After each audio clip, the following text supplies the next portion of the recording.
Hey everybody, talking about learning from the stranger, chapter 6. And this is kind of the way the chapter starts out. It talks about looking at some of the processes involved in learning to approach another culture with, and I love the term, considerate responsiveness. Considerate means that we've actually taken the time to pause, to think about this, and to go into it with a plan. And the chapter kind of frames it as like what you can do before, during, and after an intercultural experience to make sure that you are engaging in that faithfully, engaging in that in a responsible way. Uh, it talks about just the idea of hearing well and responding considerately and being a loving presence. And I think a lot of times we think we're being that loving presence. But if we don't do the first two, the hearing well and the responding considerately, it doesn't matter what our intentions are. We're probably not actually being that loving presence that we think we are. So in this book, David Smith talks about kind of the 5 types of learning.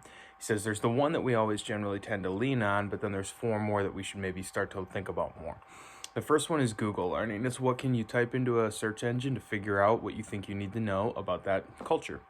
And this is what we often do before we go on a trip somewhere. And then the second type that it's the first type that he talks about and suggesting that we need to do more of is learning how to lean on our shared assumptions and the general knowledge. So we have an idea of something. We recognize that there's kind of that awareness that we may have of it, and we need to recognize that that's a valuable thing. That as we interact with those that we've interacted with from that culture before, that there's probably something, maybe not everything and not perfectly applicable, something though that we can bring into the next encounter that we have. The third one overall, but number 2 that David talks about is the customs and norms. So understanding customs and norms, recognizing that what's normal to me is not normal to another culture, and that's a good thing. That's okay, but I won't be able to engage in that faithfully if I don't look into that, if I don't research that, if I don't ask about that, and try to figure out what is it. How does your culture approach this? How does your culture value this differently than maybe mine, and asking those open-ended questions, which I think is so key. Not saying, hey, your culture values this in this way, right? That's bringing assumptions to the table. Next, they go into the discussion of skill development, that a way that we can learn and prepare for that intercultural experience is to develop the skills that we have in recognizing these things, to recognize that we're not going to be great about being prepared for that intercultural experience the first time we do it. The first time we step into that, step out of our comfort zone and into an area that we're asked to be pretty vulnerable. And then finally, the chapter talks about self-awareness as the 5th type of learning, recognizing that we need to know ourselves well, that we need to understand our own culture, that we need to understand the areas that we maybe have that implicit bias, that unconscious bias that is informing how we actually approach something. And I like that the chapter emphasized, or that the author emphasized, these are not comprehensive, but that they are, quote, enough to make space for a dialogue to begin. And I love that idea that we're simply saying this is the primer on what it takes to engage faithfully. And man, what I wouldn't give to have this kind of approach given to me before I moved to Alaska for 3 summers during grad school, and I worked on a commercial fishing boat up there. I spent so much time on Google Learning, and that was it. That was pretty much where it stopped. And it's hard to do 2, 3, 4, and 5, those steps of new types of learning until you're there.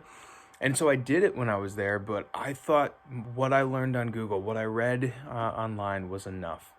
And I wasted weeks thinking that that was going to be sufficient, but I labored through those experiences as I got to know some Alaskan natives in the fishing village I lived at. I assumed because I was staying in the United States that I had what I needed to understand about that culture.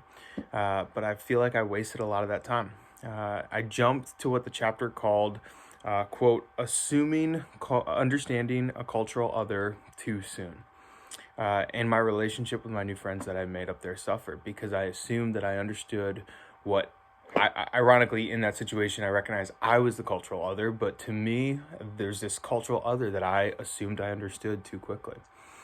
And as I think back about that period from 2010 to 2013 when I lived up there, I don't know that was as apparent then as it is to me now as I've learned about intercultural experiences and my own shortcomings and how I approach that. I think I've learned so much about that time now, a decade later, because of some of the ways that this book and others has just reframed for me what it actually was, what was going on, and what I was doing well and what I wasn't doing well. Uh, I often refer back to those summers when I felt very alone and alienated, as I do my job now on Cornerstone's campus, trying to foster a community that welcomes students from other cultures to make it feel like home. For that short time, in small ways, I felt like the other in Alaska. And so I try to remember what were the elements that really helped me feel like I could, to feel welcomed, to feel valued, to feel like my experience was not invalidated, but that I was welcomed and valued because of my experience. I love one of the quotes in the chapter that I'm going to wrap up with. Loving the stranger is not about putting up with the inferior ways of the others.